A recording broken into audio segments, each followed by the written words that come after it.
would think at this point. All right, let me see. Debut studio album, July 7th, 1986.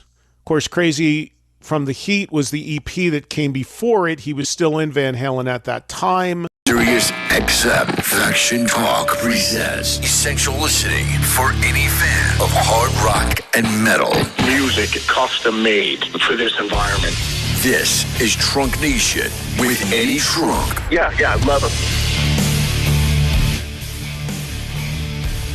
What's going on, folks? How's it going? A good Tuesday to you. As we settle in for the next couple hours on this 7th day of July to talk some rock music and whatever else we may stumble into here on a Tuesday edition of Trunk Nation. Hope you're having a good day. I'll tell you what we're going to do today, though, because we know what we're going to do today. We are going to celebrate a pretty big record that came out 40 years ago today, and that would be David Lee Roth's Eat 'Em and Smile, which is celebrating its 40th anniversary today. I remember Yankee Rose being the lead single from that record and coming out right around 4th of July, because as I've said so often, back in those days, you would get like one song, maybe 3 or 4 days, maybe a week before an album came out, and then the album came out. Completely different to how it is now, where you get half of a record 6 months before the album is out, which still I don't quite understand. But I think a lot of that is analytics and streaming numbers and trying to build into the first week sales and all these things I've talked about before. But back 40 years ago, it was not like that at all. So I remember right around 4th of July, a day or two before, we got Yankee Rose from Eat 'Em and Smile. And then on this day, 40 years ago, we got the first full-length David Lee Roth solo album. So happy anniversary to a classic. Obviously, it was a pretty amazing thing at the time because we couldn't envision Van Halen without David Lee Roth. They ended up doing just fine, obviously, bringing Sammy Hagar in and actually producing a record that went on to become much bigger than Eat 'Em and Smile. We A-B'd these two records a little while ago, and it was interesting to see 5150 actually sold more records and had more hits on it. But that being said, it doesn't diminish the strength of a debut album like Eat 'Em and Smile for David Lee Roth, who went and enlisted Ted Templeman as his producer, who of course did all the Van Halen records up till that point, and also put together an unbelievable band. You know, that was very much a band that I'm sure he felt was going to answer the competition he would now take on with Van Halen. Look, I don't care how you want to spin it, and I don't care what may or may not have been said at the time, but there's nobody on the planet that's going to tell me that if your lead singer is doing a solo record, you want to trump what that person is doing. If you're Van Halen, if you're David Lee Roth, you want to trump what your ex-band is doing. And in this case, in terms of the stats, Van Halen ended up winning with Sammy Hagar, just in terms of sales. Now, what you prefer, that's up to you. But when you look at Eat 'Em and Smile, there was really only one hit song on that record for the most part, and that was Yankee Rose. And even that was not really a top 40 hit. And there were some great other tracks on the record, don't get me wrong, but it was not a singles-driven record. You look at 5150, there were 3 or 4 bona fide hits on that record.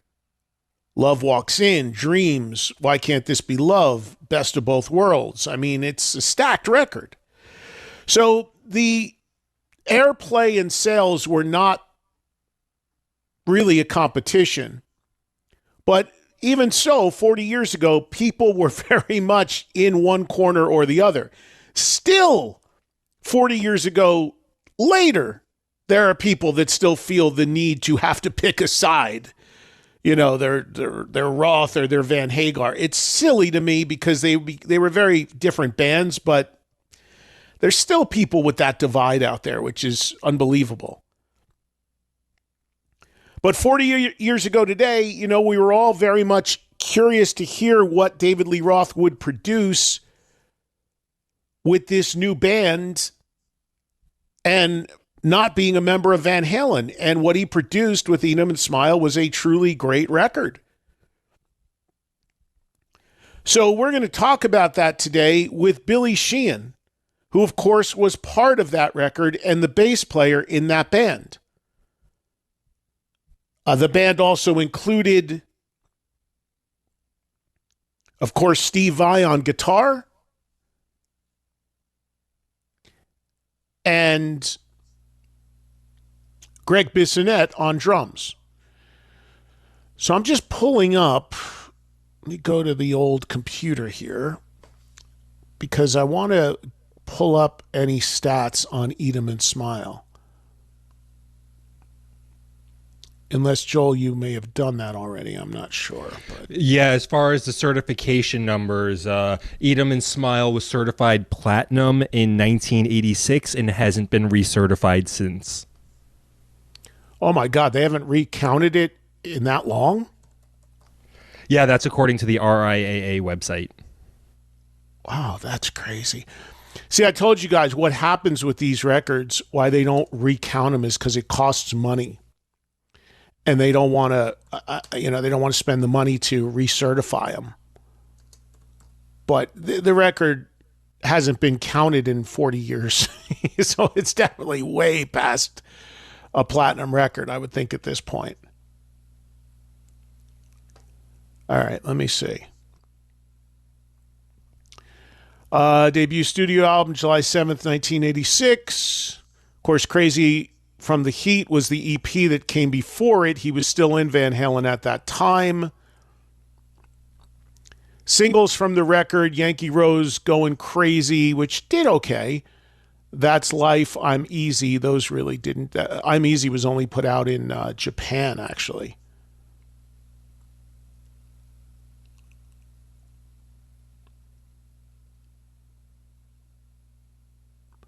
Of course, there was a Spanish language version of the record. This is interesting on Wikipedia. In 2015, a live concert for the 30th anniversary was planned featuring Vai, Sheehan, Bissonette, and keyboardist Brett Tuggle. Initially, Michael Starr was going to sing, but at the last minute, Roth arrived at the venue. Due to safety measures and the overwhelmed capacity of the venue, fire marshals shut it down. Okay, so Billy has talked about that before. That was at a jam in LA, Lucky Strike Jam. The reason why they say Michael Starr, best known as the singer in Steel Panther, was going to sing is because I believe he was part of that jam every week anyway. So he would have just been there. It wasn't like necessarily a structured thing. Maybe it was, but still. That was as close they ever came to reuniting this band. The album was a critical and commercial success. Many reviews compared Eat 'Em and Smile with Van Halen's 5150. Often favorably, Rolling Stone wrote, no song on the album was as slick as any of the singles from Van Halen's 5150 album.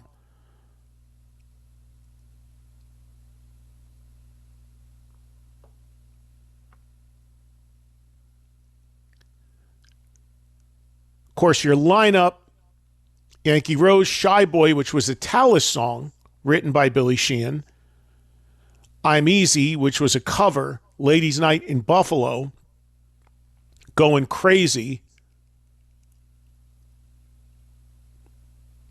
Tobacco Road, also a cover, Elephant Gun, Big Trouble, Bump and Grind, That's Life. So you had three cover. Technically, you had, of the 10 songs on this album, you had 4 covers because Shy Boy is a Talas cover. So they actually only wrote 6 new songs for the album, and those songs were written by Steve Vai and David Lee Roth.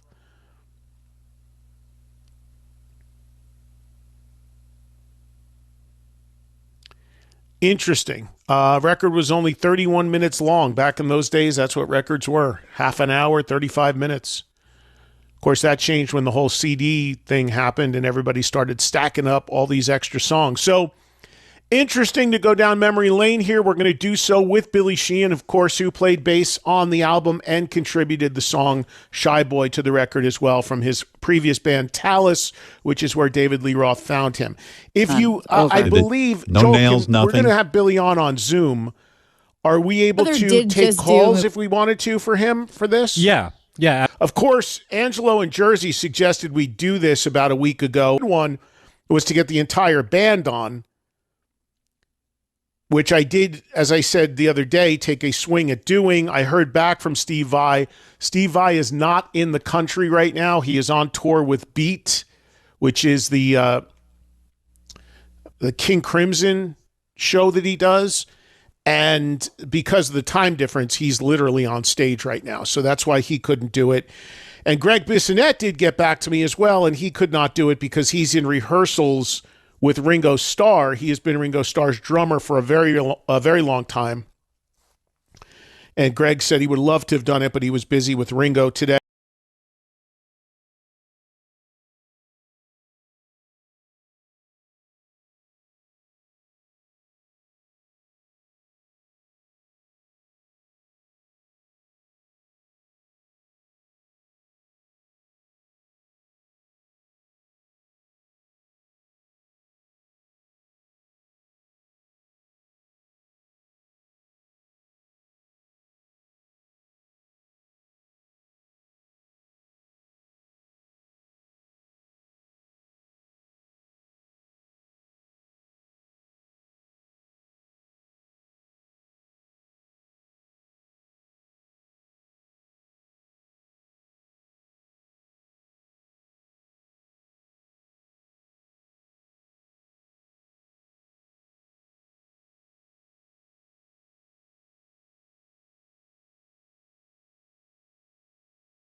Sirius XM Faction Talk presents essential listening for any fan of hard rock and metal. Music custom made. The album was a critical and commercial success. Many reviews compared Eat 'Em and Smile with Van Halen's 5150. Often favorably, Rolling Stone wrote, no song on the album was as slick as any of the singles from Van Halen's 5150 album.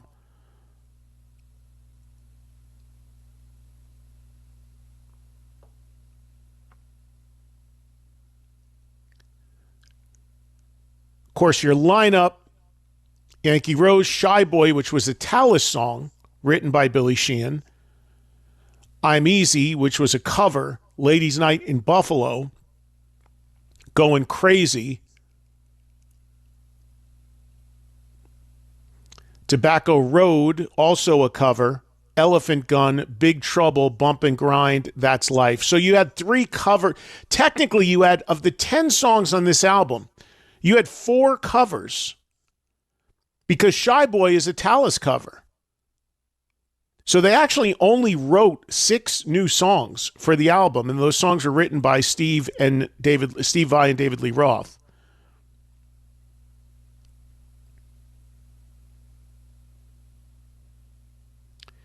Interesting. Record was only 31 minutes long. Back in those days, that's what records were. Half an hour, 35 minutes. Of course, that changed when the whole CD thing happened and everybody started stacking up all these extra songs. So interesting to go down memory lane here. We're going to do so with Billy Sheehan, of course, who played bass on the album and contributed the song Shy Boy to the record as well from his previous band Talus, which is where David Lee Roth found him. If you, I believe, Joel, we're going to have Billy on Zoom. Are we able to take calls if we wanted to for him for this? Yeah, absolutely. He'll hear the callers?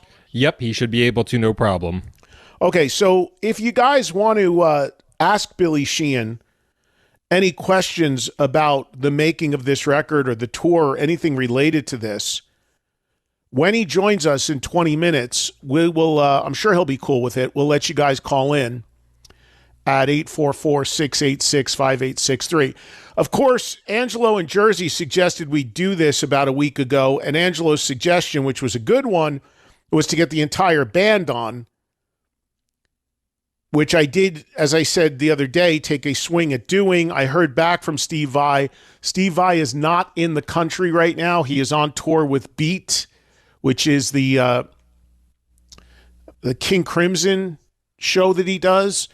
And because of the time difference, he's literally on stage right now. So that's why he couldn't do it. And Greg Bissonette did get back to me as well, and he could not do it because he's in rehearsals with Ringo Starr. He has been Ringo Starr's drummer for a very long time. And Greg said he would love to have done it, but he was busy with Ringo today. By the way, Ringo Starr, happy 87th birthday to the Beatles drummer. I interviewed 86, Ringo Starr. let's not age him. Is it 86? 86, we don't want to age him.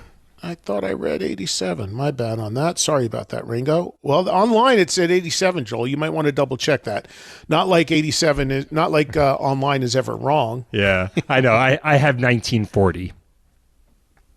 Okay, so that would be 86. So happy 86th birthday to Ringo Starr, who still looks incredible, is still touring, is still making music. It's unbelievable. I interviewed Ringo Starr 20 years ago at VH1 Classic in a TV interview, which may or may not be out there online, but I have a photo of me and him from it. And it's just so funny perception how things change, because I remember that 20 years ago. It's like, well, you know, Ringo's going to not be here that long. He's an older guy and all that. At the time, he was 5 years older than me.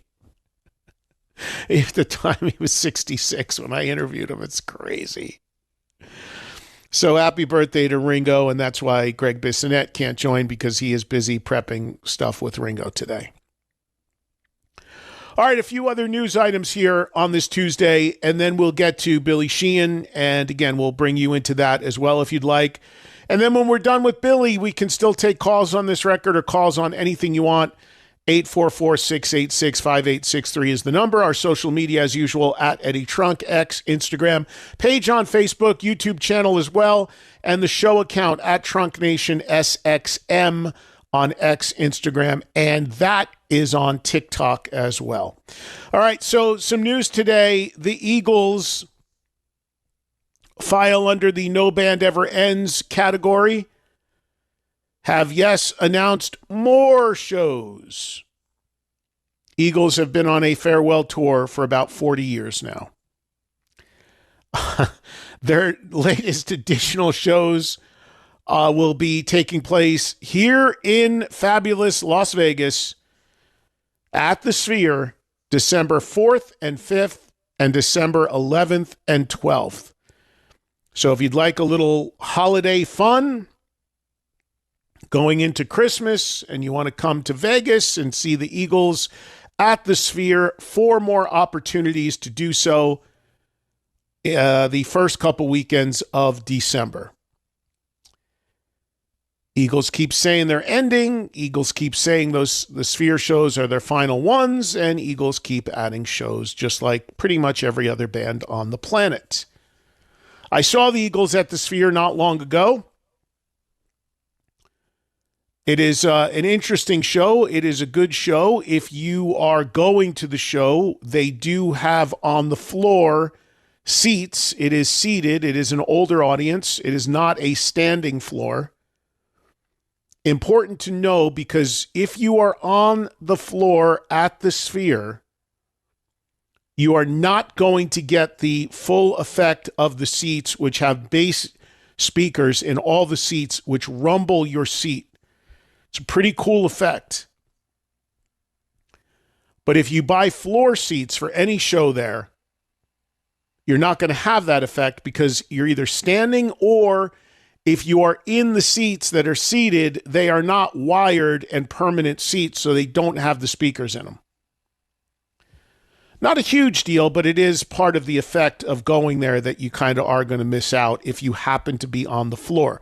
I was on the floor for the Eagles. I was on the floor there for U2. I was not on the floor there for No Doubt, so I did get to experience that effect. And it is, again, worth experiencing. Like I've been talking about with Metallica coming in there soon, a Metallica audience, no matter where you are in the building, I would think for the most part is going to stand most of the shows. So if you stand and you're in the reserved seats, you also, of course, are not going to get that effect. Anyway, 4 more chances for the Eagles coming up in December as they continue to add shows to the residency. I believe this makes 68 total concerts that the Eagles will have played in that building, giving them the record as of now in the relatively young history of the building. Of course, once you build out the infrastructure for these shows, you can just keep adding them because you just load in the program and, hit play and put the band in there, and there you go. U2 with a new single released today called Street of Dreams from their coming new album, which will be coming out later this year. No specific date announced yet for the release of the actual album, but the single is out today. U2's Larry Mullen, the band's drummer, who did not play the dates when the U2 opened the Sphere, is playing on this stuff. So that's a good thing. Bringing U2 back to being one of the very, very few bands, especially that's been around as long as they have, to have all original members. That is incredibly rarefied air. Another band that I'm pretty sure fits that category of all original members, and I talk about this a lot, seems to be with trios. They hold together longer. I don't know why, but they do. But Green Day have announced a soundtrack to a coming film that is loosely based on a band. It's based on the storyline is a band thinking they're going to a show opening for Green Day, and they're not. I don't really understand completely the storyline, but it's something along those lines. It's an acted comedy that will feature Green Day's music as well as other bands. It's called Nimrods. The movie's coming out August 14th. The soundtrack for the movie is out the 31st of this month. Features a total of 30 tracks, 22 of them Green Day songs, essentially serving as almost a greatest hits record for Green Day. And there is also a new Green Day song on it called I'm Never Gonna Rest in Peace, which was released today. Interestingly, the album is available, the soundtrack, on vinyl, on CD, and on cassette. The cassette thing is still a thing. Incredible. I'd love to know how many copies of these things that get released on cassette are sold, and how many people who actually buy the cassettes actually ever listen to them, or they just buy it for the novelty of having the cassette on their shelf. I would wonder if you had a cassette player and you open the cassette, if what's on the tape is even the record. Because you may not know. I'd probably put it at like 90% of people do not actually listen to the cassette if they buy it. It's just that's just me spitballing, but I'd say probably about 50% of people who buy vinyl albums never listen to the album. They buy it for the packaging, the artwork, to put it on their shelf. If they're going to meet the artist, have them sign it. I've friends that work in record stores that tell me that all the time. Anyway, whatever format is your pick, and there will be many, many versions of vinyl available on this as well, July 31st for the soundtrack. I was thinking we had Billy Joe Armstrong on the show not too long ago, a couple years, I guess it's been. maybe with all this happening, I'll reach out, see if we can get him on. Have him return to the program. Sammy Hagar played his first shows in the UK in 31 years yesterday, playing in Wolverhampton with the Best of All Worlds band. Sammy was inspired to play shows in the UK after performing a year ago at Back to the Beginning, which I think he was a pretty interesting inclusion in that. Not an artist you would really associate with an event like that, not an artist you'd associate closely with Black Sabbath or Ozzy. But Sammy was part of that historic event a year ago, and that inspired him to want to go back to the UK before he retires, and he's there now. Played his first show last night, mixed up the set list a little bit. And also the big surprise at the show last night was that Jason Bonham, his former drummer, came out, and they closed the show with Jason playing the Zeppelin tune Rock and Roll. A surprise because Jason Bonham, even though he is, of course, British, has lived in Florida probably for 30 years. So he does not live in England anymore, although he still has family there, I'm sure. And also a big surprise because, it didn't end all that well when Sammy made the decision to replace Jason Bonham with Kenny Aronoff. If you remember the timeline on that, Jason Bonham left the Sammy Hagar tour to tend to his mother, who was ill at the time. He was temporarily replaced by Kenny Aronoff. When I went to Japan with Sammy, Kenny was the drummer on that run of dates.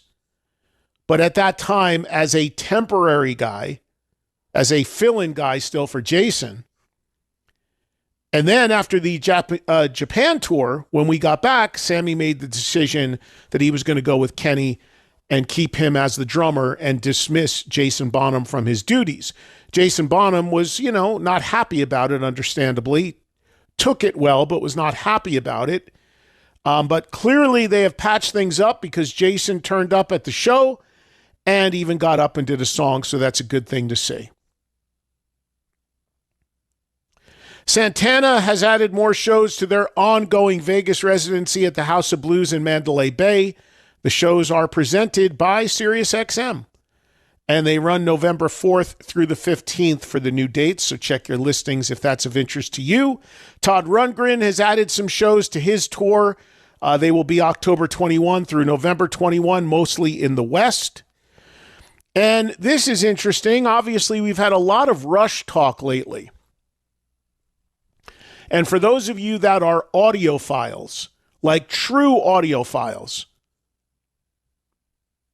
meaning have all the high-end equipment and really are sticklers about sound quality and all of that, you no doubt are aware of the company Mobile Fidelity. They have been around forever. And they are the benchmark. They are the standard for audiophile pressings of recordings. They put incredible care into making vinyl and CDs in the mastering of the music, the transfer of the music, the source of the music. And they have been a reissue label, I'm pretty sure, since like the 70s. Of course, back then it was all vinyl, but if you found a Mobile Fidelity version of an album, it was guaranteed to be the best sounding version of that album. And then they transferred into doing, when the CDs started happening in the 80s, they transferred into doing all CDs. And then, of course, the vinyl kick started again. They went back to doing vinyl, and now they do both. But they are going to be doing reissues of many of the albums in the Rush catalog on Mobile Fidelity, high definition CDs, and audiophile vinyl. So if you are hardcore, and again, I recommend this to really only to people who have high-end equipment, because otherwise I really don't think you're going to take advantage, unless you have an audiophile's ear. You're going to really take advantage of the sound quality. I mean, a lot of people invest in buying things like this, and then they go and put it on a little boom box or something. You're not really going to get any real effect there. But still, they do tremendous work, and they have made a deal with Rush to basically work through their catalog, remaster, transfer everything from the original tapes, and there won't be any bonus tracks or anything like that, but it's just going to be considered the ultimate quality of the Rush recordings.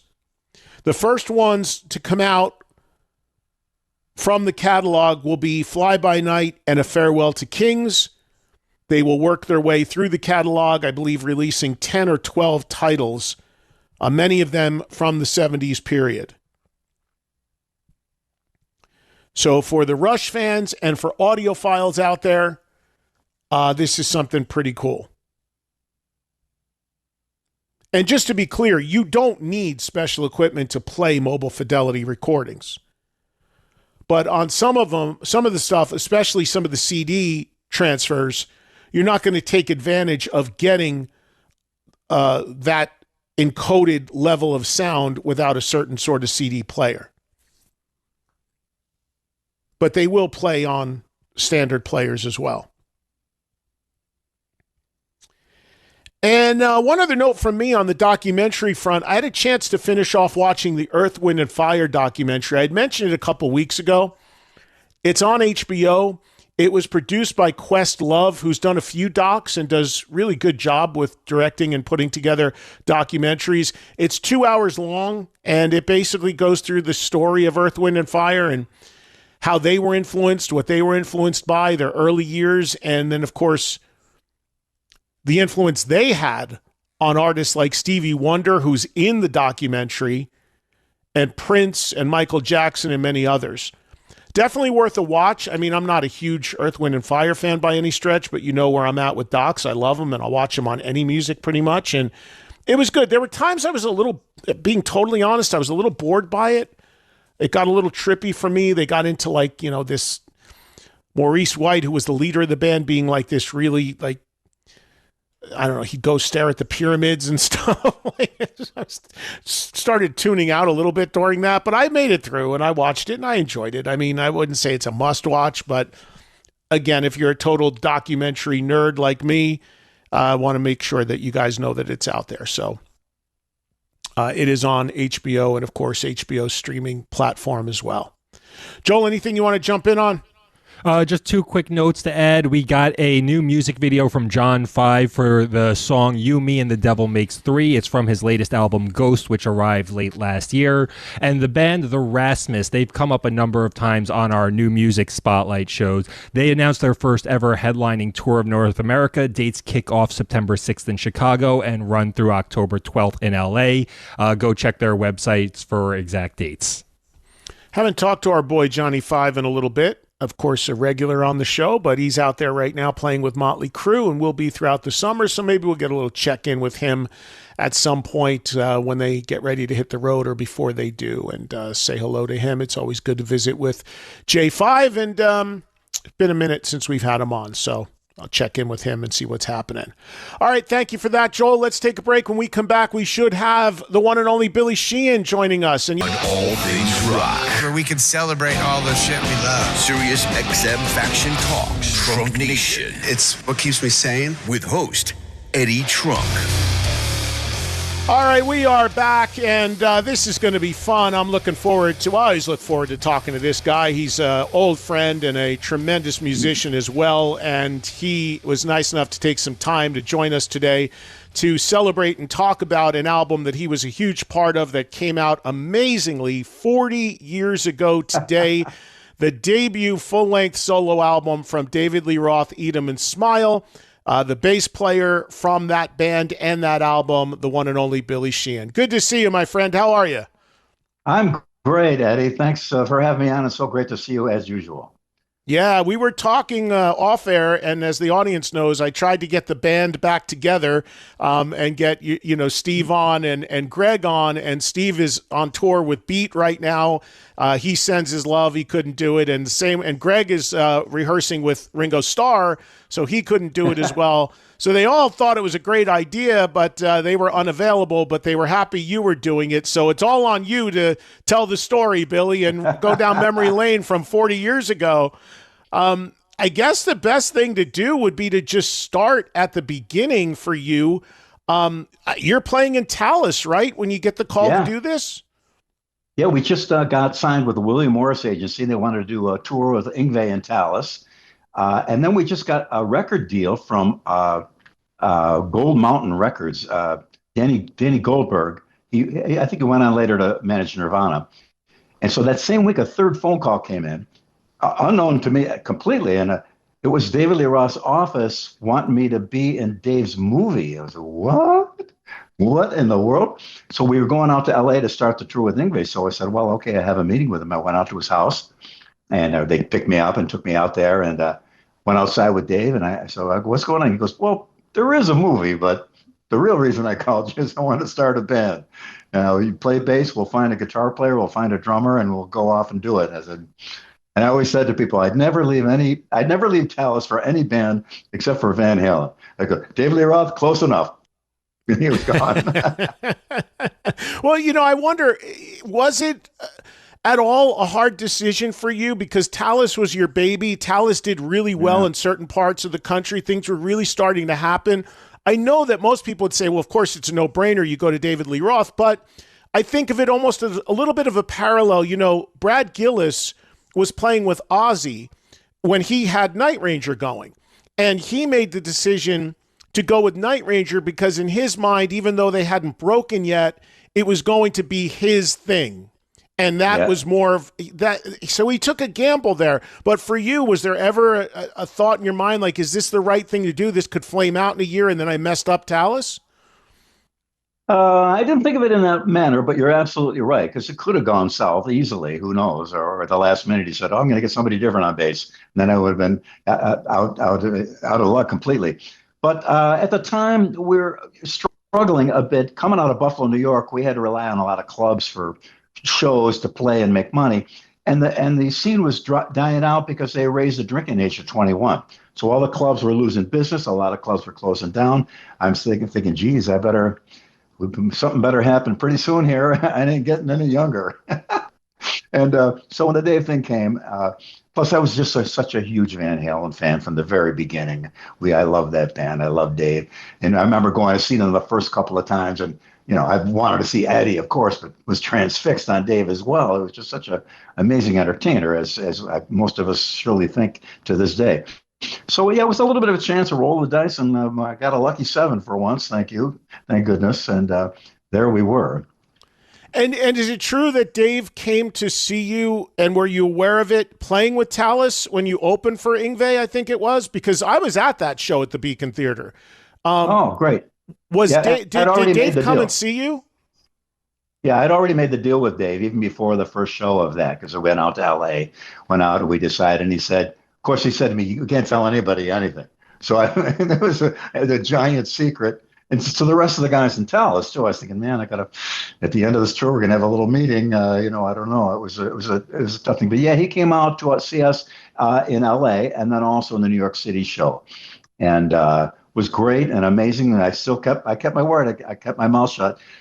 When I finally went out to LA after that tour ended, people would see me out and run. What are you doing here in LA? I go, oh, nothing, just hanging out. Make up a story for it, because I was working with Dave every day on songs out at his house and stuff. So, yeah, it was a tough situation to make a decision, but it had already been made by the time he came out to see us play. You mentioned you were, of course, a huge Van Halen fan, as everybody was. When you first met Dave and started initially working with him, what was your initial impressions of him as a person to work with, and as as a musician and as a guy you're going to be in the band, personality wise, what did you think? Well, he was the life of the party, to say the least. if there was no party, he'd make one and be the life of it. We had fun. We hung out a lot, went to the Troubadour, the Rainbow, a bunch of little clubs and stuff. On the weekends, taking a break from songwriting, whatever. And I had a ride. It was great. The first night, I didn't know, but they were testing me. I got there. They lost my luggage, so I had no clothes. So I wore whatever I wore on the plane. And we went out to a kickboxing match and sitting right at the ringside. And I was getting sprayed with sweat, but it was great. I love MMA, so that was cool. And then his bodyguard took me to Pink's for chili dogs, and I had the chili dogs. And then we went out to a little club, and Kenny Richards, the drummer from Autograph, was with us because he's a buddy with Dave. And so he was playing drums. There was a guitar there in a little Chinese restaurant upstairs, and I grabbed the guitar, started playing oldies. Dave started singing everything. And I passed the test, the chili dog test, the MMA test, and can he go out and just jam and have fun? So unknown to me, that was the test. And fortunately, I hit all three squarely on the head. Now, it sounds like when you talk about the arc of this, Billy, it sounds like you were the first one in as far as the band members are concerned, right? You were the first guy enlisted, right? Exactly. Yeah, he had done a little writing with John Sykes, and I remember hearing the tapes, and it really kind of never really went anywhere. I don't think John was into it either. Really? Whoa, wow, that's a shot. Whoa, that I never heard. You know how much I love John. I know. Really? I'm surprised I never told you that either. Yeah, here's a song that he did with Johnny played in the cassette, and it's just kind of a riff. And it went on forever and never kind of developed anywhere. Not that that's a bad thing. It's a nice bed for something else. But I didn't hear anything from Dave about that relationship or what happened or what he was into or what he wasn't. What I know of John now, I don't think it would have worked too well because John kind of wants things his way, God bless him. And Dave is the boss. So that probably would have been that. Well, if you think about it, yeah, the same. So this would have been. That's really interesting because this would have been just before John joined Whitesnake. So this was 86. Well, no, it would have been summer of 85. Right around the time he was also doing Whitesnake then. Wow. That's really interesting. And yeah, I agree with you. You know, how much I love John, and we all know the story of, you guys almost working with John and all that, but yeah, they were both the same thing that ended up happening with him and Coverdale, button heads and being, both being pretty headstrong people. I think it probably would have been even worse with Dave. I can't even imagine that working. I think you're right. Yeah, that's kind of Dave's personality, and I love him. And he gets the job done. He gets it done. He's there. He's there early. He stays late. He's a hard worker, and it's got to be great. It's got to be excellent. For example, we started doing the guitar and bass solo in the set where we'd stop and I'd do my bass solo, yay, and Steve would do his solo, yay, and then go back to the show. And about the third show, Dave took us aside and goes, "You guys, it ain't working. It ain't working for me. It's got to be better. It's got to be more entertaining. You got to, let's do this thing where we start like a tractor pull. Steve, you go out and start playing. Billy, go push him aside and mute his guitar, and then you do it, and then he pushes you, and then you chase each other around the stage." And that was all his idea. So he said, because in the end, it's so much better than just watching a guy, a bunch of whittly thing. And he wanted to go farther. And it turned into it was copied by a lot of other bands too, that little back and forth thing between the bass player and guitarist. Like must have seen a dozen bands doing it as well. But that was kind of the spirit of the thing. You wanted to be better. It had to be great, good enough. I remember when Van Halen came out with Good Enough, and he said, I think it was Dave who said it, good enough is the worst thing that ever happened to great. All right. Well, I want to get there because that's an interesting dynamic too, what they were doing versus what Dave was going to do. But going back to the lineup, so, he had dabbled with some stuff with Sykes, which is a big revelation for me because John never even told me that. But the other thing is, So when do you first catch wind that Steve Vai and Greg Bissonette are coming in? Did you play a role in that? Did Dave bring them in? Did you, what was the connection there? And did you know those guys previous to playing with them with Roth? Well, I knew of Steve because we were on the same label, Important Records. He had his little sub label that was distributed by them, and Talos was on that as well. So initially, we had communicated a little bit about doing something together before any of this happened. So I get out to LA, and it turns out that Dave was also interested in Steve Stevens, who is now a dear friend, and what a great, great player he is. But Steve was with Billy Idol, and wisely he said, he's got it's a legacy legend. Steve Stevens and Billy Idol. It's just they're so great together. So he opted out, and so I told Dave I know another Steve, and that was Steve Vai. So through Ted Templeman, we got in touch with him, and he came down, and he was the perfect guy because he had a sense of humor. But was an amazing player too. That Zappa kind of sense of absurdity and stuff that would work well with Dave's humor and all. So he was just the perfect guy. We got along famously instantly. And then Dave tasked us to go find a drummer. So we did at rehearsals at SIR Studio Instrument Rentals rehearsal place in LA, and it kind of leaked out that this might have been for like a big gig, but nobody really knew. So there was about 40 guys in a line around SIR, and we had all these guys come in, play a little bit, write their name down, see whatever. But oddly, well, one little side story, Roxy Petrucci, the drummer from Vixen, she was hanging around with us because she was friends with Dave's secretary, and she's a dear friend of all of ours as well. And Pia, Steve's wife, was in Vixen at that time also. So she came in and just for laughs, hey, go ahead, Roxy, sit down. And she was great. We're looking at each other like, what if? And we went back and told Dave, yeah, we found a girl drummer that's pretty good. And I saw him kind of thinking, going like, how can I really stick it to Alex? In a way, but just kidding, in a way. But she was good enough to have done the gig, though. She was really great. But then Greg Bissonette walked in, and he didn't even play. And Steve and I just looked at each other. We knew he was the guy. I don't know how that happened. Some psychic weird ass thing. But we just looked at him. Sure enough, Greg sat behind, was a ball of enthusiasm. What do you want? Here's some 7. Here's 5. Here's 11. Here's a swing. Here's a double bass drum. You could do it all, but he was just a. You could tell he just would glow as far as what a good, wonderful person he is. To this day, I say, hey, that guy's really an amazing, incredible. He's almost like Greg Bissonette class. That's how good he is. Because Greg was just such a sweetheart. And Greg went back, took a cassette of the music home, learned it all in one night. Came back the next day to Dave's house and went through all like 8 or 10 or 12 songs we were working on at the time. Bang, perfect, right through. So he was just instantly ideal. And there we were. That was the core of the band. And we went down to the basement of Dave's house. And I remember there's a pile of like old gear, Eddie's cabinets and speakers and stuff.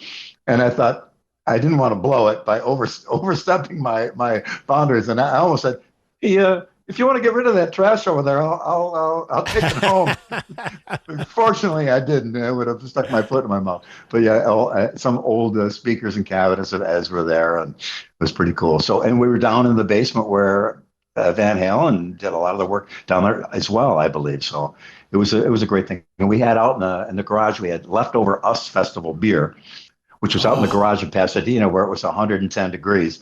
So it was skunk by then. So we'd sit around after rehearsal, drink skunk beer, tell stories. Dave would tell his adventures. Steve his Frank Zappa stories. Me, all my shenanigans, and Greg as well. And we hung. It was so cool. And I think that was a lot of why the record kind of sounded bandish, even though we weren't together for a long time. But we had a great, great time together.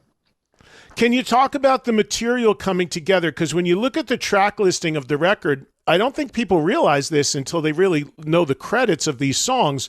But of the 10 songs on the record, 4 of them are actually covers.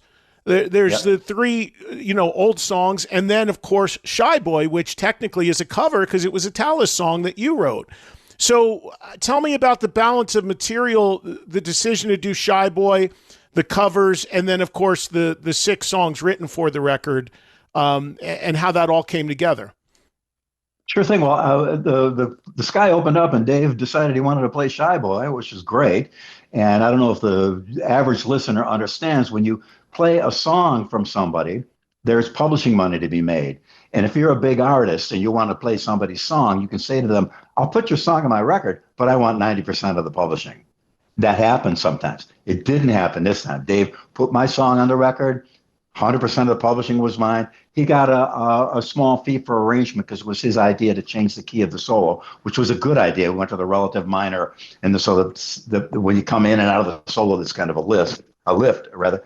And so he was really good. So that was a gift for me to get my song on the record. That was really cool. And then Steve and Greg and I would sit around and work on parts and little things. And Dave would be upstairs. He'd come running down. That's good. That sounds like a chorus. Now give me a bridge. And we figured out. Okay, good bridge. How are we going to go out? And he'd back up and down the stairs. His office is upstairs. He'd be up there doing biz. And it was a riot. We came together. That's how all the originals came together. Then Ladies' Night in Buffalo. I had gone Thanksgiving to Buffalo to go see my mom. And I came back and we're all sitting around getting ready to do some playing again. So what'd you do over Thanksgiving? I went to Buffalo. I go, oh, how was it? He goes, it was Ladies' Night in Buffalo. And everybody laughed their ass. Ladies' Night in Buffalo. You know, thinking because Buffalo's an industrial blue collar town, you know, how sophisticated could the Ladies' Night be? No offense to Buffalo. Anyway, so that I didn't write the song, but I said it. So that worked out from there. And the other ones kind of just fell together. Me, Steve, and Greg jamming with Dave. The Nashville Teens did Tobacco Road. That was a hit in the '60s. Zappa. I said Frank Sinatra rather. That song, we used his original horn charts, which are the written music for the actual track, at the Capitol Records studio, recorded it, which was where I think Frank recorded it as well.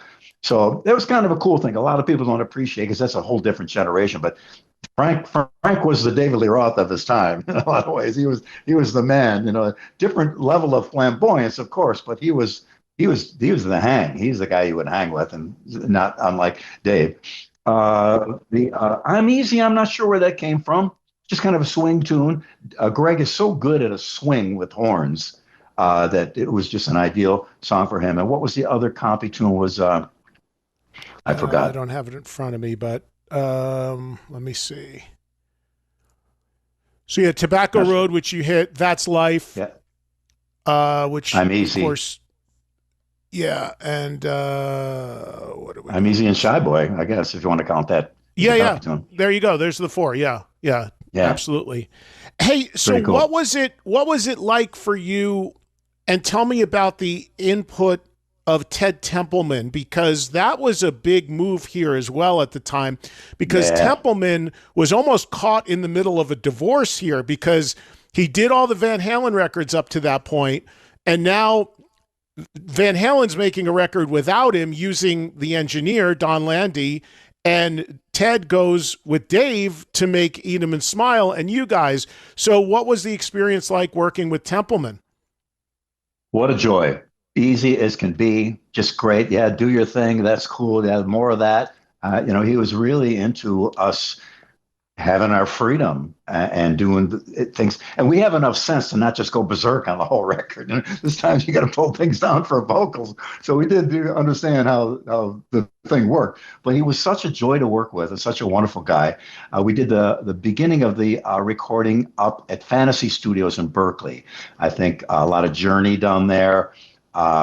Aerosmith song right about that same time. Creedence Clearwater, quite an iconic studio. We did most of it there, and then we moved to New York City, the Power Station, and did a lot of stuff there.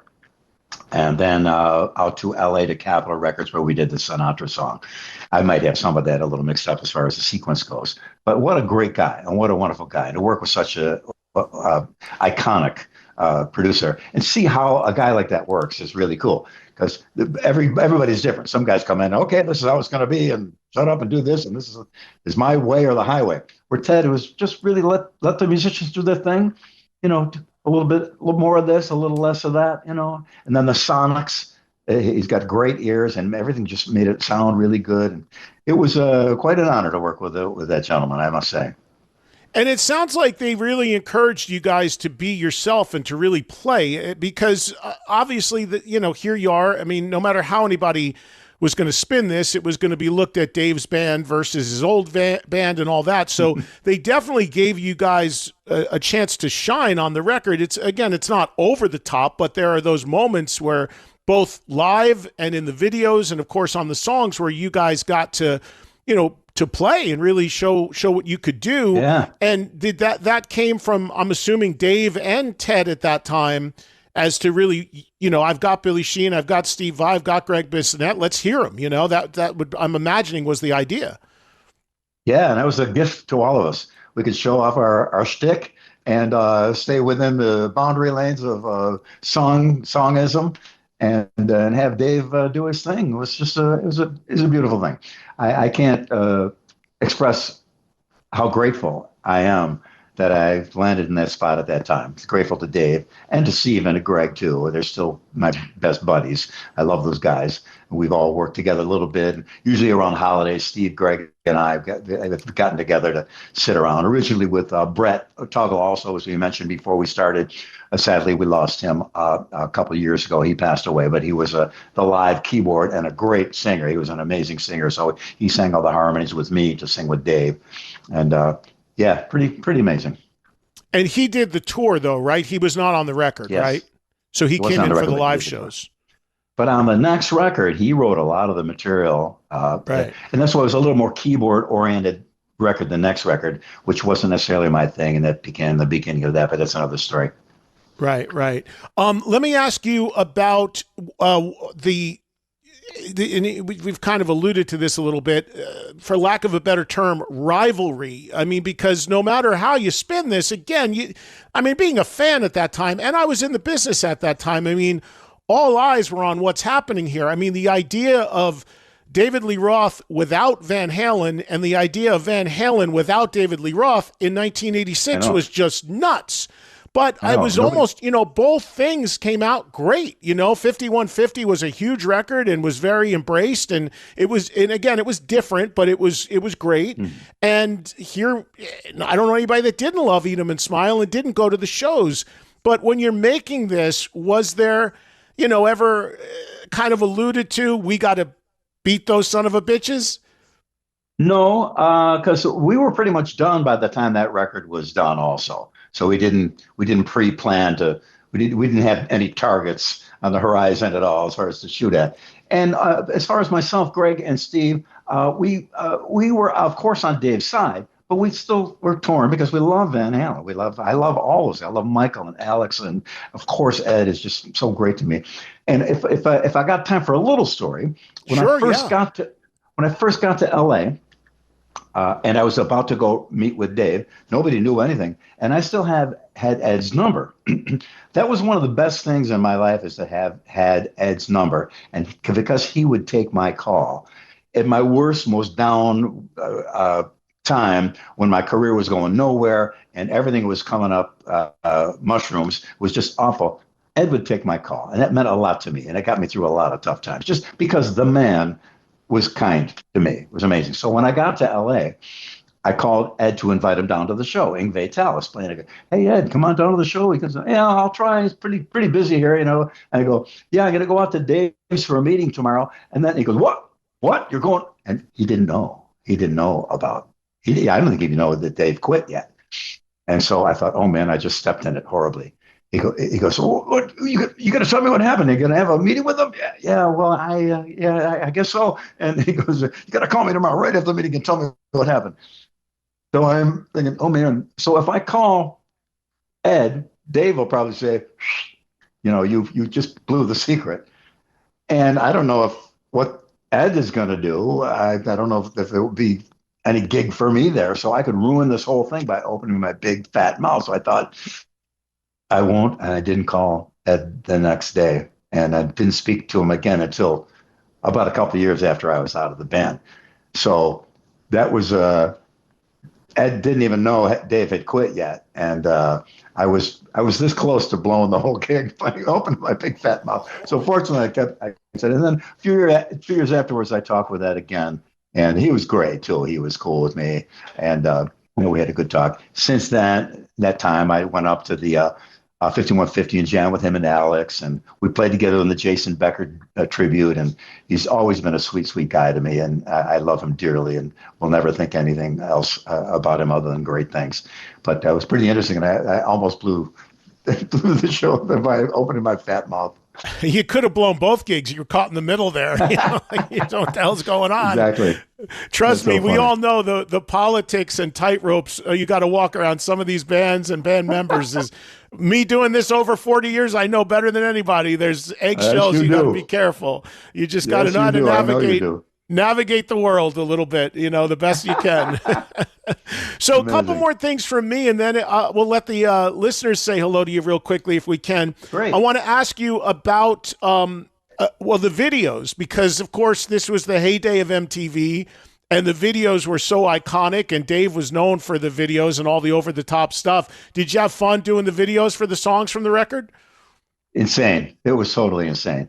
Most of the movie was really progressed up to a point, and then CBS pulled the plug. So they had all the costumes, all the they were working on sets. I still have the original transcript of the dialogue, all the whole movie, all the everything the actors were supposed to say. I still got that at home. It's going to be a hell of a yard sale when I sell all that stuff off. So when that fell apart, I was in the office the day they got the call.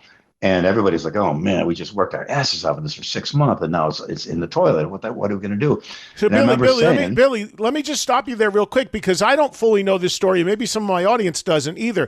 The movie was supposed to be what? Crazy from the Heat? Was it from the EP before? Right. So the idea was to make a movie with you guys. Was that the concept?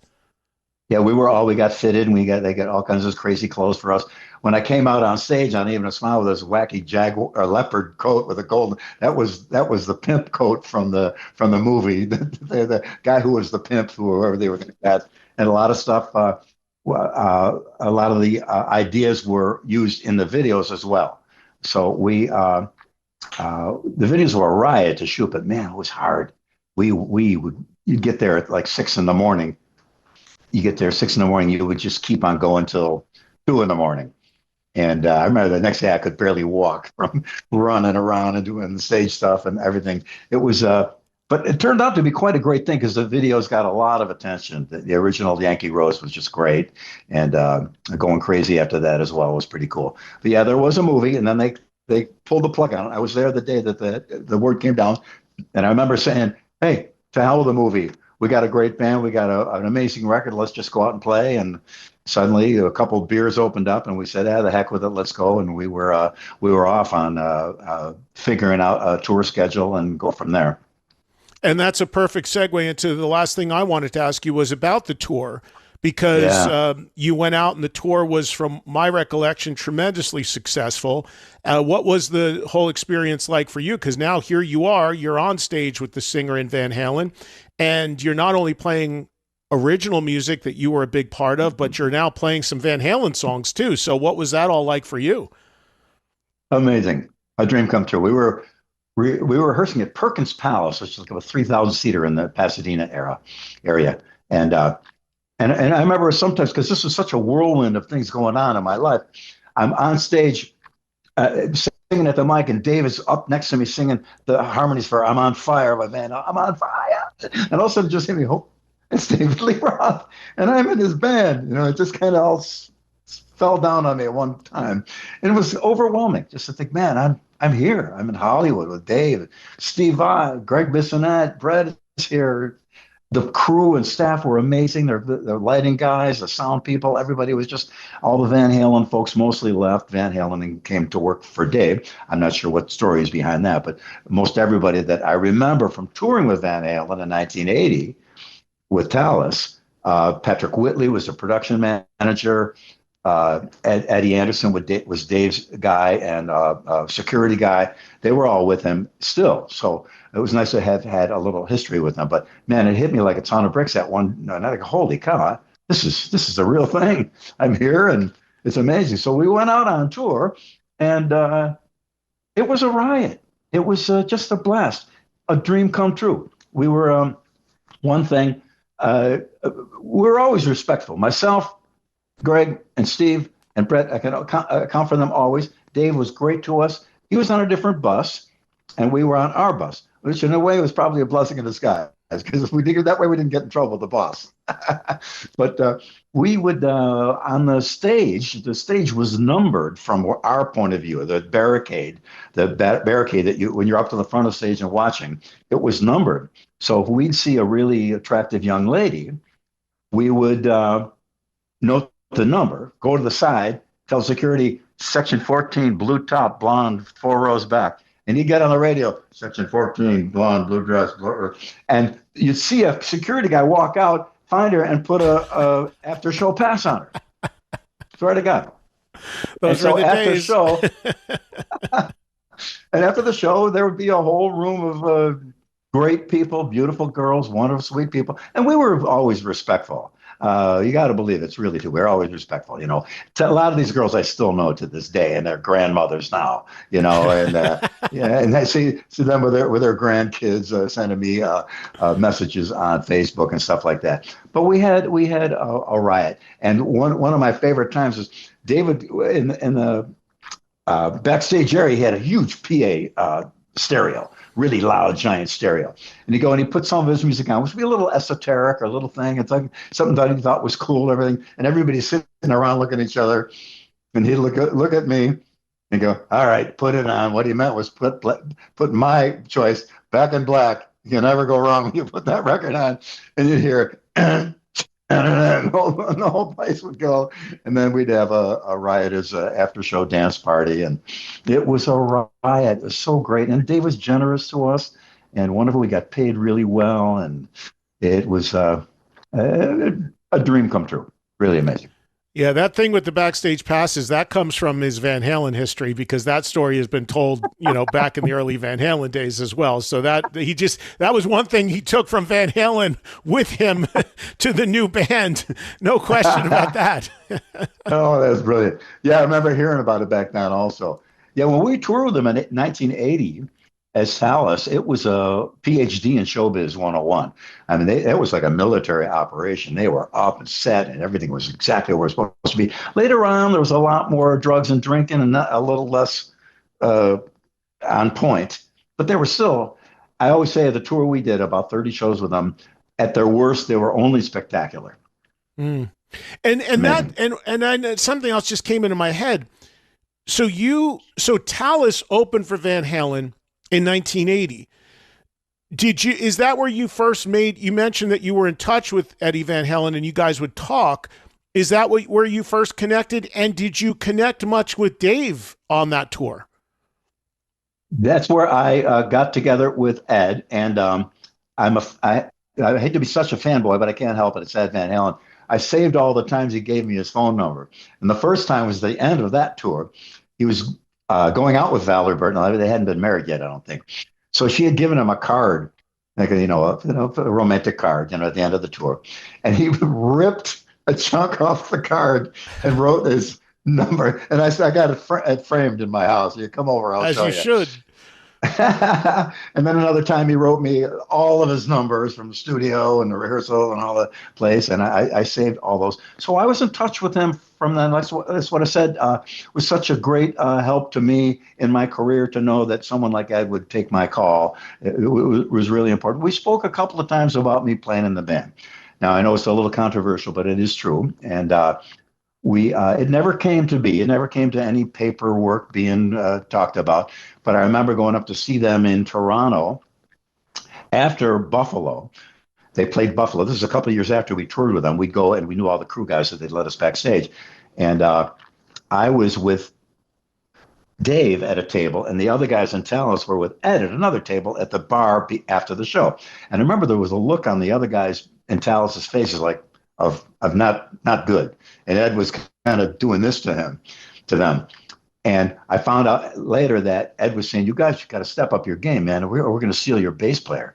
So after that night, I didn't know what was going on, but they wouldn't even talk to me for about a week. And I go, what the heck is going on? What the hell said that relax. That didn't happen yet. So let's just keep moving forward.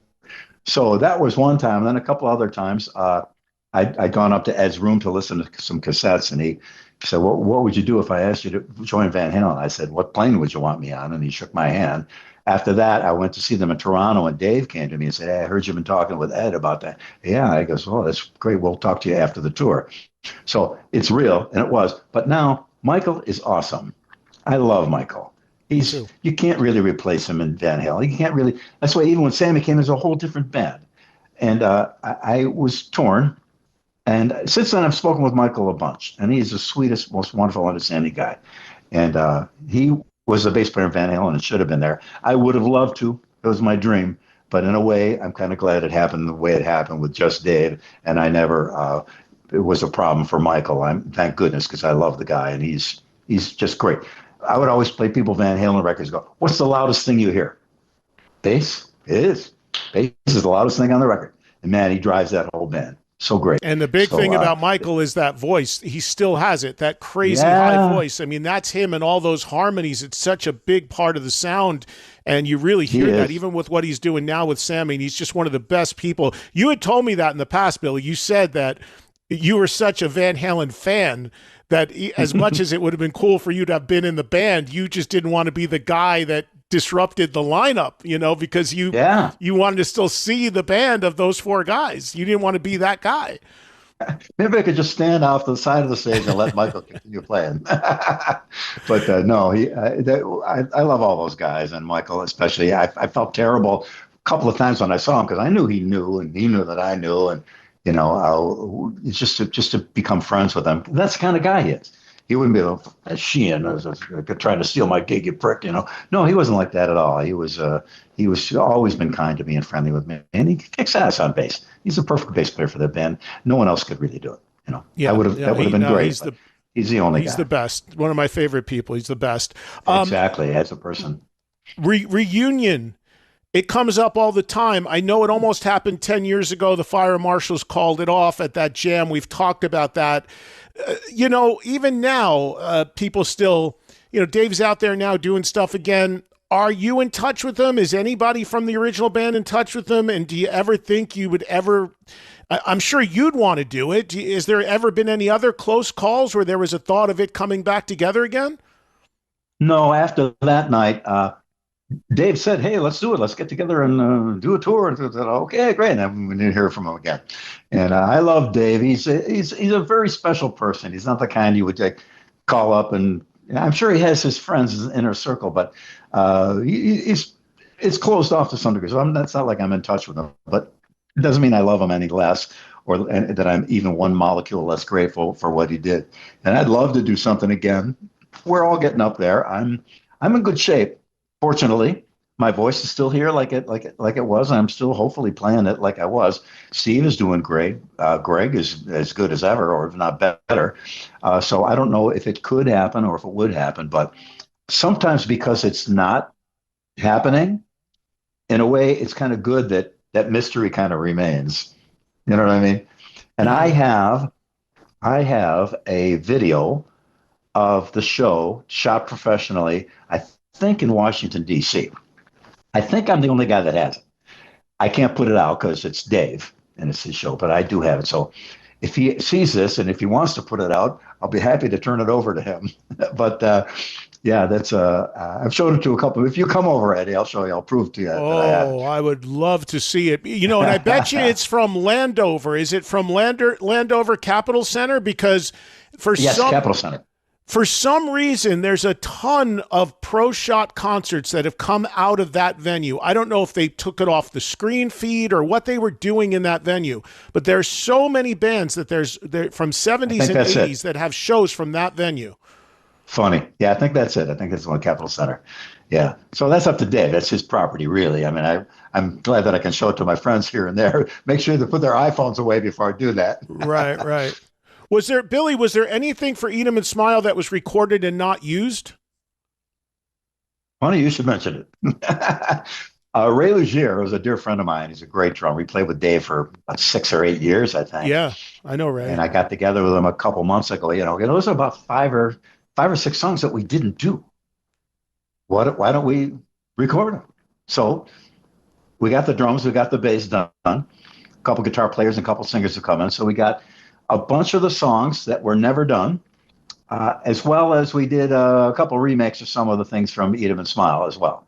So we've got a bunch of different singers and guitar players coming in. We tried to get it done in time for today or for around now. Unfortunately, we didn't. But there was a song by Rory Gallagher, a live version of a song called Secret Agent. And I still got the cassette where Dave had written, this one, Secret Agent, on it. So, because I presented it to him. A song by Kim Mitchell from Toronto called Kids in Action. Another song, can I swear on this? Sure, yeah. That Dave is one of the first ones he wanted to do. And everybody kind of raised their eyes and go, uh-oh, I don't know if we should. It was a song called Fuck Everybody. And it was done briefly by Roddy Piper, the wrestler. And so we were gonna do that song. In the end, it got the kibosh. And another one, it wasn't considered for us to play it, but it's a song that Dave really liked at the time, and I see why. Because he just left his band, and he was getting kicked while he was down, and people were doubting that he was going to come back strong. And oddly, Matthew Wilder, I'm never going to break my stride. I'm never going to break my stride. Yeah. And the lyrics are kind of what was going on at the time. So we're going to do that and a few other things. And with, like I said, myself and Ray Luzier, because we love Dave and we want to pay a little tribute to that. So it should be done in about another maybe 6 or 8 weeks. So these are all songs that were all going to be covers, that cover tunes that would have potentially been on Eat 'Em and Smile that he didn't end up doing. And you're saying now you and Ray are doing new versions of these songs as kind of a tip of the hat to that period. Exactly. Oh, and one other band I forgot to mention, and it really was, according to everyone at the time, that was really a template for Van Halen, was a band called Stray Dogs. Don't know them. And the song was called Speak of the Devil. There's Running with the Devil, and there's Speak of the Devil. And Speak of the Devil, when you hear it, it sounds like Dave meets Jim Dandy Mangrum, and the guitarist was Snuffy Walden, and a really great guitar player too. So that was another song I forgot I left out. That's a really cool song, but it was kind of was described to us as a template for Van Halen when we were considering doing it. Wow, interesting. Billy, do you have just a few minutes to say hi to a few callers, and then I'll let you go? Yeah, is that okay? Absolutely. My pleasure, man. Thank you. All right, great. I appreciate this, and I know the audience does as well. We are remembering the Eat 'Em and Smile record from David Lee Roth, which came out 40 years ago today, with one of the members of that band, Billy Sheehan, nice enough to give us some time today to celebrate this 40th anniversary. And the guy in my audience who brought up the idea of doing this, we'll get him in here for sure. Here's Angelo in New Jersey. Ange, go ahead, buddy. Well, thank you so much, Ed, for taking my call, and especially thank you for your time in doing this and putting this together. It's greatly appreciated. Billy, first, I just wanted to say what an absolute honor it is to speak to you. Eat 'Em and Smile. Yeah, Eat 'Em and Smile means the world to me like you could not possibly imagine. I was 14 when it came out. The song Big Trouble is my favorite song off the album. Do you have any stories or memories of recording it? And also, do you recall what songs were done at the Power Station studio in New York? And thank you, Billy, for all your incredible music and memories you've given me over the years, especially regarding Eat 'Em and Smile. It's been a privilege watching your career. Thank you so much for doing this. Thank you, Angelo. It's very kind of you, man. I appreciate it.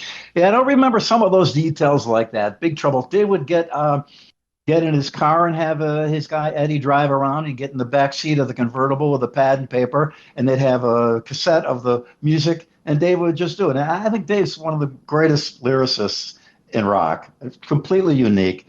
Great stuff. And the Van Halen songs as well as in his solo career as well.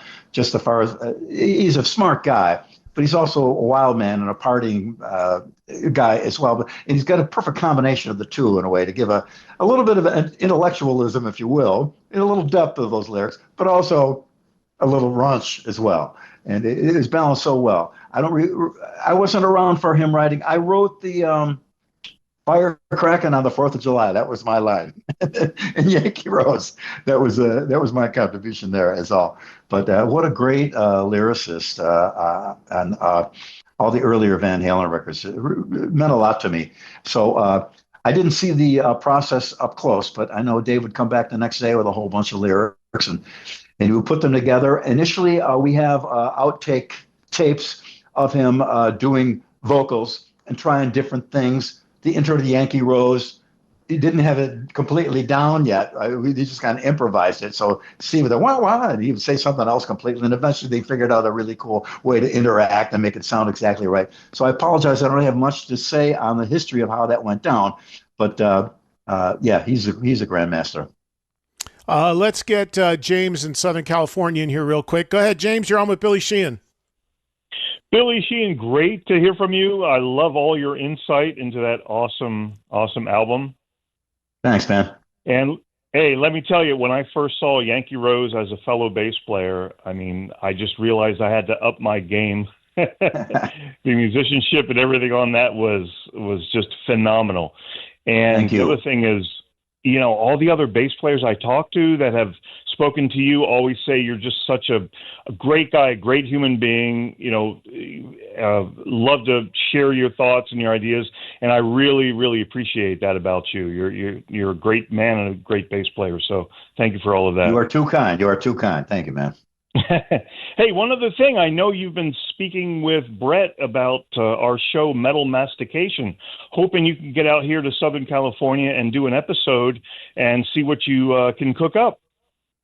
Okay, we'll see what happens. Thanks, man. All right. All right, James. Thank you for the call. Appreciate that. Let's say hi to Brian, who's joining us from New Jersey today. Hi, Brian. What's up, fellas? Hey, Brian. Hey, Brian. Billy, first of all, Yes, Eddie, sir. thank you for always taking my call.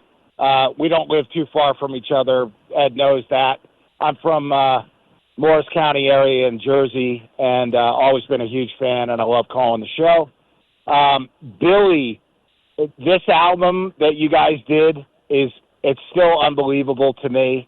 I remember when it came out. I think you guys did 2 legs of that tour in North America, if I'm not wrong. I believe so. Yeah. We I broke remember for one Christmas of the and I went shows. back. Right. One of the shows you guys did was Dave's birthday show at the Meadowlands. Do you remember that? Yes, October 3rd. Ah, damn. I believe. Wow, you know the date. Also, I scare myself. That's crazy, man. That was, and I saw both shows because the first time was so amazing. I was like, I got to go back and see this again. So I did. And I'm a bass player. I've been playing for probably 40 years. And one of the first things that I did when I started playing bass was go out and buy your old VHS instructional video. And it taught me so much about. And I know that you may read music, but I know that you learn pretty much by ear, and that's kind of the way I did it myself. And I just love your approach, and I love everything you do. That's very kind. Thank you. And All right, Brian, good luck on bass. Thank you, Brian. Appreciate the call. We're just going to try to move it along here so we can wrap up here. So if you got a question, hit us up. We're just going to, let Billy get out of here in a second. Here's Jordy in Alabama. Go ahead, Jordy. Hey, Billy. My name's Jordy. I'm 26 years old, man. I'm from Mobile, Alabama. But Eat 'em and Smile has just always been my favorite album of all time. No skips no skip tracks at all. And I just wanted to say, I wanted to ask, what was your favorite song to write with all the guys and versus what to play live? What was your favorite to play live? Yankee Rose was a riot, but we loved Ladies Night of Buffalo too. It was a bit of a left turn. It was kind of a groove thing that I enjoyed playing, and I love what Dave did with it, of course, and Steve together. It was just a beautiful thing. What Van Halen songs did you play on the tour? Did you play I'm on Fire? I don't remember. I don't remember if we did, and I think maybe we didn't. That might have gotten aced out from the rehearsals because that was the thing that got that was the song that got Dave in trouble in Cincinnati because everybody was lighting their lighters up, and he told everybody, "Oh, light them up," and everybody lit that. It was some kind of fire violation. Oh, so wow. I think I might have this wrong. I think he got in trouble for that. So he said he didn't want to play "I'm on Fire," but we did do a lot of Van Halen songs. Yeah. I'm sure Panama was in there and a lot of that stuff too. Yeah, for sure. Yeah, the car starting in Panama for the live show, the engine noise, that was my car. They ran out to put a mic in my exhaust. I swear to God, and they used it. So it turns out I was on the next record, the Just Like Paradise record, because at least my car, the sound of my car was on there. Mark in Albany. Go ahead, Mark. You're on Billy Sheehan. Hey, what's going on, Billy? What's going on, Trunk? Just like all the rest of these guys, remember in '86, my world got turned upside down with the whole Van Halen thing, but then I got out on the road in Hartford, Connecticut, where I was from, and I was able to see not one, but two great Van Halen shows with two different bands. And with the way the leaks have hit YouTube with the demo sessions of the Eat 'Em and Smile era there, you could definitely see just the incredible musicianship between you three guys, the power trio, Billy, Steve, and Greg. And this has already been said with Eddie there, but is there anything that the three of you just get together on, just do a jam session in the studio, anything at all, just to hear the fabulous musicianship between the three of you that we'll ever see anything on? Well, we have played and jammed together, and we're in touch all the time. I'm sure at some point, me, Steve, and Greg will all do some playing or something, or just even some other songs, that we know from each other. We get along well, and that's one of the good things that we lucked out on for Eat 'Em and Smile. I was a huge Zappa fan, and so me and Steve could recite like 3 or 4 records verbally of all the comedy and stuff. We remember them verbatim, and Greg Bissonette as well. He knew all Chicago, Blood, Sweat, and Tears, which is another big part of my life right out of high school. So we connected. So we could probably put together a 2-hour set in an afternoon if we had to, because all the things we know in common. And again, I love those guys, and they're so great. And we'll probably have an opportunity to do that sometime. One of the challenges for that might be the same reason why they're not with us right now, though, because everybody's in a million directions. Because Steve was going to join us, and he's literally on stage right now somewhere in Europe, and Greg is rehearsing with Ringo, so everybody's got stuff going on, so that plays into it, too. Yeah, how cool. I'm so glad. Greg's playing with the Beatles. That's so amazing. I know. Great. I'll take one more call, and then we'll let you go. We got to get Ray in Maryland in here. Go ahead, Ray. Hey, thanks, Eddie. Billy, how you doing, man? Good, man. Thank you. I actually, you were talking to Eddie about that show you have from the Capitol Center from Eat 'Em and Smile tour, and I know you guys were probably going to invite me over to watch with you, but you don't have to bother because I was actually at that show. And it was fantastic, dude. And I never got to see Van Halen with Roth. I got to see him a few times with Sammy because I couldn't drive yet in '84. So, but I did see the Eat 'Em and Smile, and it was great. But a side note here, man, as great as this Eat 'Em and Smile band was, and all the musicians are, there's another band that I would like to hear some more stuff from in the future that's also a stacked band, and it's the Winery Dogs, U, Portnoy, and Kotzen. Any chance Never heard of them. Never heard of them. Any chance down the road we might get some? I know you guys are all busy, too. Mike has that little Dream Theater thing or whatever it is, and Richie does his thing. And any chance for some new Winery Dogs down the road? I wish I knew. I haven't heard from anybody or anything, but we have to give credit to the man who really was the spark that ignited that band, was this gentleman right here, Eddie Trunk. He was the guy who had the idea to get Richie Kotzen.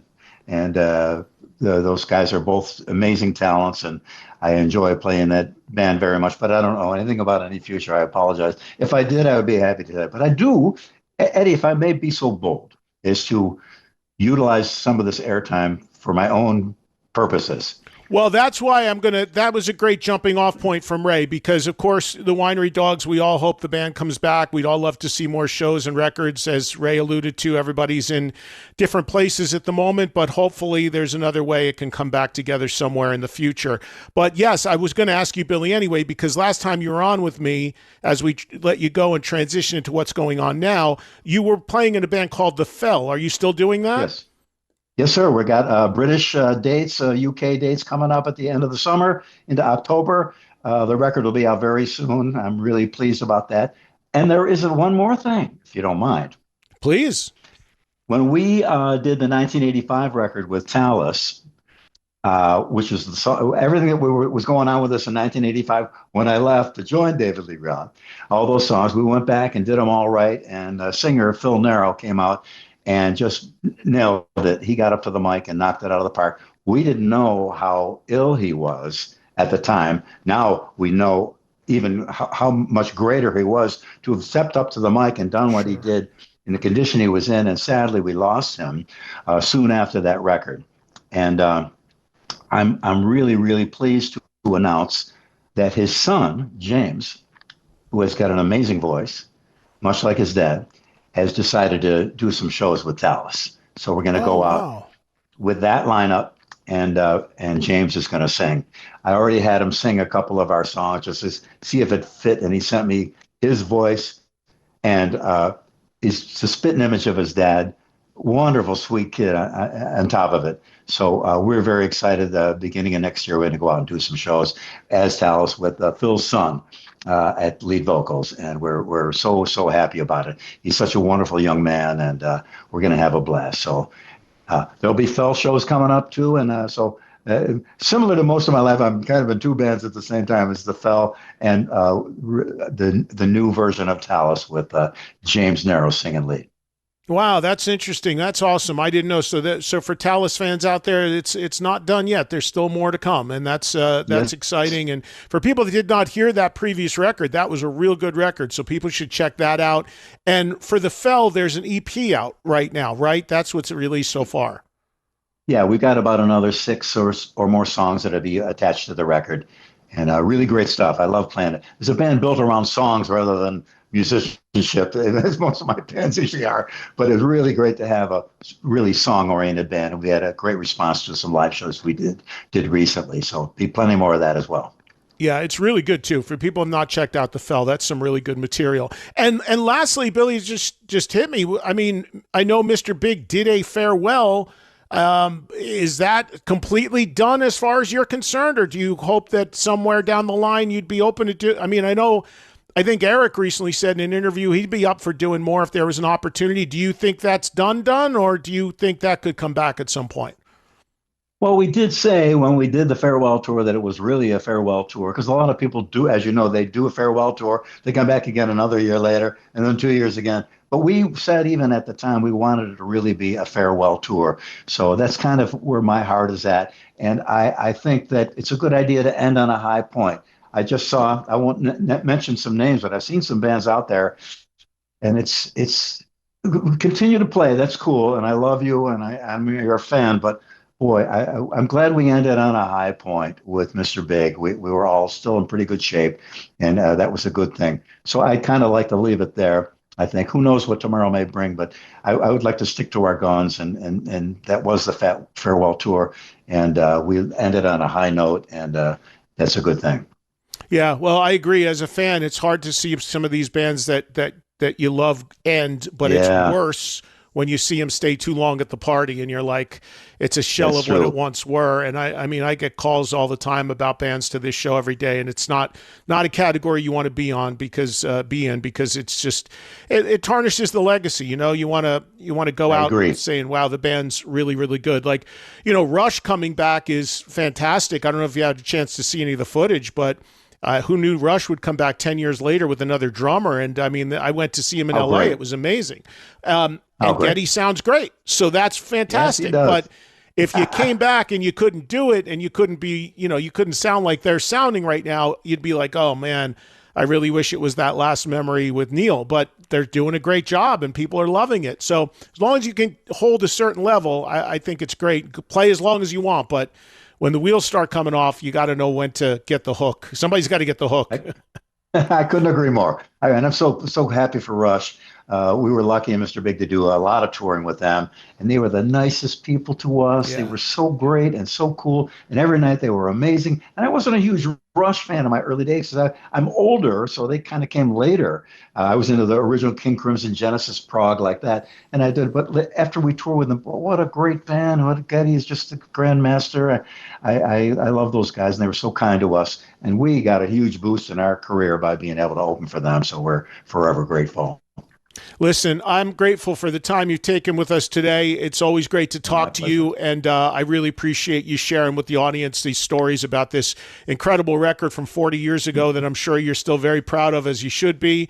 And, best of luck on the other projects. Again, as you just heard Billy say, Talas is going to return, and we also have the band The Fell. If you're not familiar with them, look them up, check it out. Some really, really good stuff there as well. Thank you so much, my friend. I appreciate this. I know the audience does as well, and stay in touch, okay? You're the best, Eddie. Thank you so much. Call me if you need me. Same here. Same here. All right. Thank you, Billy.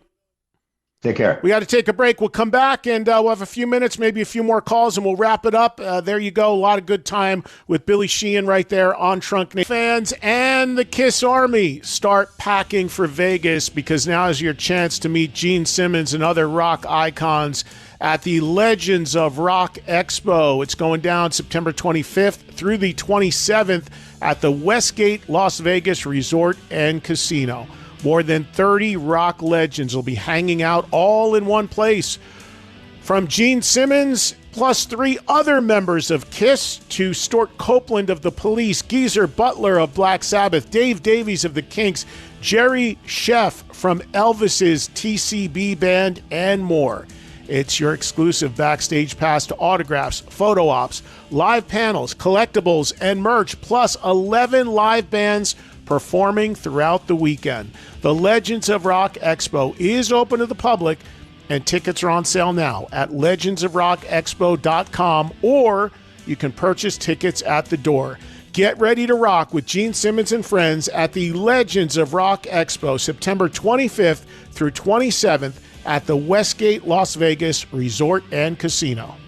Now more talk that rocks. Great for the bands and great for the audiences. Trunk Nation with Eddie Trunk. Doing God's work, man. Thank you very much. Faction Talk. Well, you couldn't ask for more than that, man. Billy brought it. That was incredible. I mean, that was great. I mean, it would have been great to have, obviously, all 3 of the band members on, and obviously they're all still friends and all still into doing it, but it didn't work out. But you couldn't have gotten better than that, as far as just some amazing stories and insights from Billy Sheehan about making Eat 'Em and Smile, the touring, the videos. Incredible stuff. And for me, the huge takeaway there, which I had no idea about, was John Sykes, the guitar player, potentially considered for David Lee Roth's band before Steve Vai. That's unbelievable, because, again, timeline-wise, and you guys know how big of a Sykes fan I am, timeline-wise, okay, so 85-ish, that would have been, right? If Eat 'Em and Smile came out 40 years ago today in 86, if Dave's making demos before Vai comes into the band, you're probably looking at early 86, 85. That puts Sykes in, he would have been in Whitesnake at that time. Because I don't think people realize Sykes started playing in Whitesnake 84, 85-ish, early 85. And the reason why a lot of people in America don't realize that is because the playing he was doing with them was live and mainly in Europe. And then the Slide It In album had already been out in Europe with different guitar players on it and then it gets re-recorded with Sykes playing guitar, and that's the American version of Slide It In, which would have been 85, 86. So point being is Sykes was right in the heart of working with Whitesnake, starting to write and record the 87 record, which he probably would have started recording in 86, early 87, but still entertaining the idea of, I guess, potentially leaving Whitesnake to work with David Lee Roth. Because back then, it was not like it is now, where everybody's in 3-4 bands at the same time and it's not thought of as a big deal. Back then, you hung your hat on one band, and if you deviated, it was a huge deal. I can't tell you how interesting that is to me, just timeline-wise. Was John already starting to see some cracks with Whitesnake? Was he already starting to not feel right with Coverdale? Did Coverdale know that he had entertained the idea of, to the point that Billy said he did demos with him? It would be amazing to hear that. Demos of David Lee Roth and John Sykes. That's crazy. I never knew that. That is the takeaway revelation of the show today for me by a mile. And as you guys know, I knew John very well, and I talked to John for hours about things on the phone. And he never mentioned that to me. But John was like that. He would just kind of gloss by things like, I worked with Roth or whatever. Like he just run through it like it was nothing. And I'd be like, what? It's crazy. Sykes was the guy that was so almost connected to so many things. I don't know how many people know this. He was considered for Def Leppard before Vivian Campbell had the gig. And from what I know about that situation is Vivian ended up with the gig because although John was also a great singer, Vivian's voice was more suited to what they were looking for in Leppard because, as Vivian will tell you, his gig in Leppard all these years is as much about singing as it is about playing guitar. Don't know how many people know this. John Sykes was considered for Guns N' Roses and actually rehearsed with them prior to, of course, Slash coming back. Might have been around the time Bumblefoot was in there, one of those versions of the band. I mean, John told me that. It's crazy. I mean, you think about this guy, certainly not a household name, but for people who know, they know. And just all these kind of near misses in being a major household name. Band like Tigers of Pantang never broke in America. Then he gets in Whitesnake. Enormous record, but he's not seen in the videos and he's not playing live with the band, even though it's his songs and playing on the record. So doesn't get the exposure for that. Thin Lizzy, not a big band in America, makes one studio record with them. Not really. I don't even think they toured the U.S. for Thunder and Lightning. So off the radar there.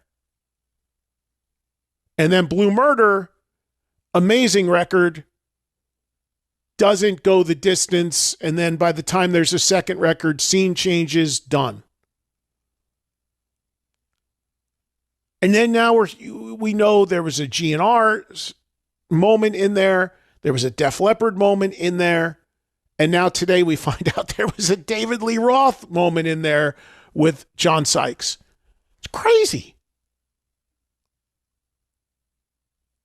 But amazing stuff from Billy beyond that, just on all kinds of fronts. So needless to say, if you just joined us or you came in late today, utilize that app and go listen to an hour with Billy Sheehan, remembering and talking about Eat 'Em and Smile and David Lee Roth and that incredible band. That record launched 40 years ago today. Great call by Angelo. Glad we got Angelo in on the phone as well to have that idea. It would have been great, like I said, if we could have included Steve and Greg. They wanted to, just didn't work out with their schedules, but it'd be really cool to try to do that at some point, to have those guys all in a studio face-to-face. Man, how cool would that be to reunite that band for an entire show, taking your calls and getting those guys all in the same room. But as you just saw, it wasn't even possible to do it today on Zoom with all of them because of the schedules. It would be way more challenging to try to even do it in person, especially because Billy, a lot of people aren't in LA anymore. Billy is in Nashville now. He moved there a few years ago from LA. Steve Vai left LA, but he's in San Diego. So still Southern California. And I don't know Greg Bissonette, and I don't know where he lives, but when I tried to put this together with everybody, Steve or Billy connected me with him, and he did text me, but I don't know him well enough. I think he might be in LA. I'm not sure. He might be there. So I'll keep an eye out if those stars ever align to get people in, get them all in the same building at the same time. It would be amazing. So huge, huge thanks to Billy Sheehan today, and I hope you guys enjoyed that. I certainly did. Joel, what are we doing tomorrow? I forget. Tomorrow we've got David Ellefson coming in to talk about metal, church, and Kings of Thrash. Okay, so we've got former Megadeth bassist, another bass player for you tomorrow. Ellefson stopping in. We'll have a lot of time for your calls tomorrow, too. We will not be on as long with, I doubt, with David as we spent as much time with Billy today. So if you want to jump in on the phones, we'll have time for that tomorrow around that conversation with Ellefson, who's now playing with Metal Church, doing Kings of Thrash stuff. Ellefson's always got a million things going on. So we'll check in with him. We last saw him and talked to him and had him on for a few from the Monsters of Rock cruise earlier this year. And then on Thursday, right now, will be mostly free-for-all.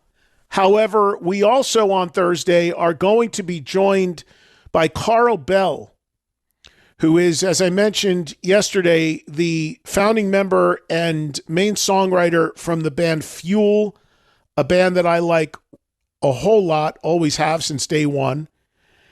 And they have their first new song in a long time coming out on Friday. It's called Want It. And we are going to world premiere that song to close the show on Thursday.